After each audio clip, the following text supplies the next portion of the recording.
আসসালামু আলাইকুম। দেখো আরিউ পরীক্ষার আর ১২ দিন আছে, ঠিক আছে? এখন তুমি এই আরিউতে চান্স পাওয়ার জন্য এই ১২ দিনই এনাফ। এর জন্য তোমার বুঝে শুনে পড়াশোনা করতে হবে। কি পড়তে হবে সেগুলো ভালোভাবে আগে বুঝতে হবে। তার আগে আমাদের যে জিনিসটা বেশি গুরুত্ব দিতে হবে, দেখো যে এইখানে আমাদের কি কি বিষয়ের উপর পরীক্ষা হয় এটা আগে জানতে হবে। দেখো আরিউতে তোমার বাধ্যতামূলক কিছু সাবজেক্ট আছে যেগুলার তোমার মাস্ট আঁকাইতেই হবে, এবং এইখানেও মাস্ট একটা ৫ নাম্বার থাকে। যেমন কি যে ফিজিক্সে ২৫ মার্ক, ঠিক আছে? কেমিস্ট্রিতে কত, সরি 25টা এমসিকিউ থাকবে। কেমিস্ট্রিতে 25টা এমসিকিউ, আইসিটিতে 5টা এমসিকিউ, ঠিক আছে? 5টা। এইগুলা কিন্তু বাধ্যতামূলক আঁকাইতেই হবে তোমার। এছাড়াও তোমার এইখানে অপশন থাকবে যে অনলি বায়োলজি, অথবা কি তোমার অনলি ম্যাথ, অথবা বায়ো প্লাস ম্যাথ। দেখো সবগুলার ভিতরেই তোমার 25টা করে এমসিকিউ থাকবে। মানে টোটাল এমসিকিউ দেখো কয়টা, 80টা। 80টাতে তোমার মার্ক থাকবে এক একটা তো 1.25 করে। তার মানে তোমার কত, 100 মার্ক হয়, ঠিক আছে? এই 80টার ভিতরে তোমার 5 নাম্বার হলো 40।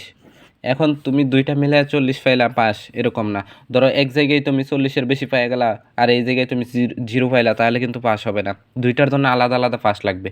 এইখানে দেখো 3টা জিনিস আছে, তুমি যে কোনো একটা আঁকাইতে পারবা, মানে যে কোনো একটা দাগাইতে পারবা। এইখানে দেখো 3টা অপশন আছে, তুমি শুধু বায়োলজি আঁকাইতে পারো, অথবা শুধু ম্যাথ আঁকাইতে পারো, অথবা দুইটা বায়োলজি প্লাস ম্যাথ মিলে তুমি 25টা আঁকাইতে পারো। বায়োলজি তোমার ধরো 13টা থাকবে, ম্যাথ থাকবে 12টা, টোটাল হলো 25টা। যে কোনো একটা অপশন তোমার দাগাইতে হবে। এখন এটা আসলে দেখো যে শুধু বায়োলজিতে 700-র কিছু উপরে মনে করো সিট আছে, আর শুধু ম্যাথের ক্ষেত্রে যারা আঁকাইবা তাদের ক্ষেত্রে সিট থাকবে মাত্র 900, আর যারা এটা আঁকাবা তাদের ক্ষেত্রে সিট 1500 প্লাস 1600 প্লাসের মতো সিট আছে আর কি, ঠিক আছে? এখন তুমি তাহলে কোনটা সিদ্ধান্ত নিবা? তুমি এটা অনেকটা নিজের উপর নির্ভর করবে। তুমি যদি একবারেই ম্যাথ না পারো তাহলে তো কিছু করার নাই, বায়োলজি আঁকাইতেই হবে। এখন বায়োলজি আঁকাইলে তোমার কাটমার্কটা তুলনামূলক বেশি থাকে, মানে 65 প্লাস, দেখবা যে 100-র মধ্যে 65 প্লাস পাওয়া লাগতেছে। আর এটাতে কিছুটা কম, 63, 64, 62 এরকম, শুধু ম্যাথের ক্ষেত্রে। আর বায়োলজি প্লাস ম্যাথের ক্ষেত্রে তোমার মনে করো এই 60-এর কাছাকাছি। এটা আসলে প্রশ্নের উপর ভেরি করে, বুঝছো? প্রশ্ন যদি অনেক কঠিন হয় তাহলে কাটমার্ক অনেক কমবে, আর যদি সহজ হয় তাহলে বাড়তেও পারে, বা নর্মালি এই রেঞ্জেই তোমার চান্স হয়ে যায়, ঠিক আছে? এখন এটার ভিতরে অনেক বেশি সিট থাকে, এই জন্য তুমি এটা চাইলে আঁকাইতে পারো। এটা আমি প্রেফার করবো, এটা সবচেয়ে বেশি ভালো, কারণ সিটও বেশি। আর তুমি মনে করো বায়োলজি প্লাস ম্যাথ, তুমি যদি ম্যাথ 5টাও পারো তারপরেও অনেক মার্ক, 5 × 1.25, তাই না? আর বায়োলজির ক্ষেত্রে যদি বায়োলজি খুব ভালো পারলেও তুমি ধরো 10টা পারো, তাহলে তোমার জন্য ভালো তো। আচ্ছা, তাহলে আমাদের এখন আরেকটা জিনিস জানতে হবে, সেটা হলো কি, এই তোমার এইখানে 55 মার্ক আছে, এই 55টা এমসিকিউ আছে, এই 55-র ভিতরে তোমার মার্ক হইলো কত, 55 × 1.25, মানে তোমার 68.75 এরকম হবে আর কি। এখন এই 68.75-এর মধ্যে তোমার 5 নম্বর হইলো 25-এ, এটা মাস্ট এইখান থেকে পাইতেই হবে 25, ঠিক আছে? এইখানে আর এইখানে যে অপশনটা আছে, এখানে তো যে কোনো একটা দাগাইতে পারবা। এইখানে পাস মার্ক হইলো তোমার 10, এইখানে টোটাল 25 × 1.25, মানে কত হবে, 31.25। এই 31.25-এর ভিতর তোমার 10 এনশিওর করতেই হবে, মানে 25 আর 10 35, 35 পাইলে পাস এরকম না, 40 কমপক্ষে পাইতে হবে। মানে এভাবে তোমার আগে 5 নম্বরটা তুইলা তারপর তোমার 60 পর্যন্ত যাওয়া লাগবে। এরকম যদি হয়ে যায়, তুমি এইখানে 68.75-এর জায়গায় এইখানে তুমি মনে করো 65 পেয়ে গেছো বা 60 পেয়ে গেছো, আর এইখানে তুমি পাস করতে পারলা না, 10ও পাইলা না, ধরো 8 পাইলা, ঠিক আছে?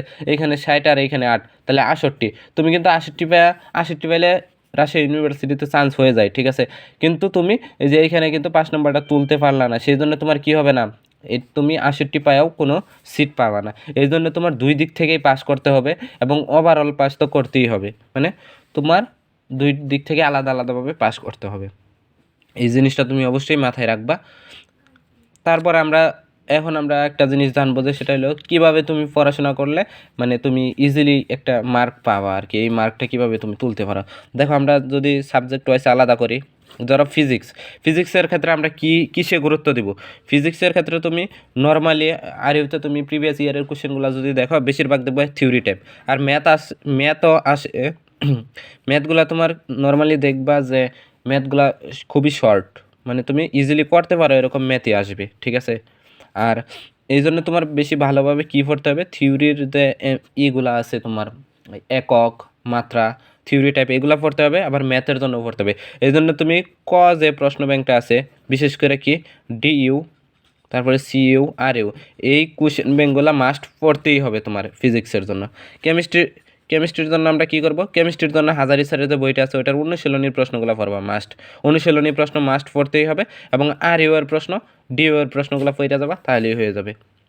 ঠিক আছে, ফিজিক্স, কেমিস্ট্রি, তারপরে আইসিটি তুমি জাস্ট 2-3 ঘন্টা পড়বা, প্রত্যেক দিন পড়বা 1 ঘন্টা করে, তাহলেই হয়ে যাবে।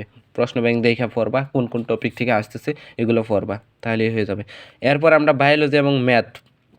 আচ্ছা, বায়োলজির ক্ষেত্রে তুমি দেখানো লাইনগুলো, মেডিকেলে যারা প্রিপারেশন নিচ্ছ তাদের জন্য বায়োলজি কভার হয়ে যাবে ইজিলি, ওই মেডিকেলের প্রিপারেশন দিয়েই হবে। সাথে তুমি কি করবা, আর ইউর কোশ্চেন ব্যাংকটা দেখবা, এবং যে গুচ্ছের যে কোশ্চেন ব্যাংকগুলো আছে, বা তুমি উদ্ভাস থেকে যে ক ইউনিটের যে প্রশ্ন ব্যাংকটা আছে, প্রশ্ন ব্যাংক, ওইখান থেকে জাস্ট রিভিশন দিবা, আর কিছুই না, তাহলে তোমার ইজিলি হয়ে যাবে। ঠিক আছে, এটা তোমার কি বায়োলজির ক্ষেত্রে। এরপর যারা বায়োলজি প্লাস ম্যাথ আঁকাবা তাদের ক্ষেত্রে ম্যাথে তুমি কমপক্ষে যেন কি পারো, 5টা এমসিকিউ যাতে তুমি কমপক্ষে পারো, সেই জন্য দেখবা রাজশাহী ইউনিভার্সিটির প্রশ্নগুলো তারা একটা নির্দিষ্ট প্যাটার্ন ফলো করে, তাদের যে প্রশ্ন ব্যাংকটা আছে ওইখান থেকে তুমি হুবহু ম্যাথ কমন পাবা, মানে সেম টাইপ কমন পাবা। মাঝে মাঝে তুমি হুবহু মানে অঙ্ক সহ, ডাক সহ, সংখ্যা সহ কমন পাওয়া যাবে। এজন্য ওদের প্রশ্ন ব্যাংক মাস্ট পড়তেই হবে, ম্যাথের ক্ষেত্রে মাস্ট পড়তেই হবে আর ইউ কোশ্চেন ব্যাংক। ঠিক আছে, আর এভাবে পড়লেই তুমি মোটামুটি একটা মানে মার্ক পাবা। এই জন্য তোমার কমপক্ষে টার্গেট কিন্তু থাকতেই হবে যে 65+ যেন পাও মার্ক 100-র ভিতরে, তাহলে তোমার ইজিলি একটা চান্স হবে। আর ইউ এর ক্ষেত্রে একটা সুবিধা হলো এইখানে যে সেকেন্ড টাইমার যারা আছে এদের ক্ষেত্রে কোনো মার্ক কাটে না। তারপর তোমার জিপিএ কোনো মার্ক নাই, মানে তোমার যদি জিপিএও কম থাকে তাহলেও তোমার কোনো অসুবিধা নাই। এইখানে তুমি 100 মার্কের পরীক্ষা দেবে, 100 মার্কের ভিতরে তুমি 70+ পেলে ইজিলি তুমি কোনো না কোনো চান্স পাবাই, কোনো না কোনো সাবজেক্ট পাবাই। ঠিক আছে, আর অবশ্যই তোমার কী করতে হবে, আলাদা আলাদা পাস করতে হবে। এই বেসিক জিনিসগুলো তুমি জানো, তারপর কী কী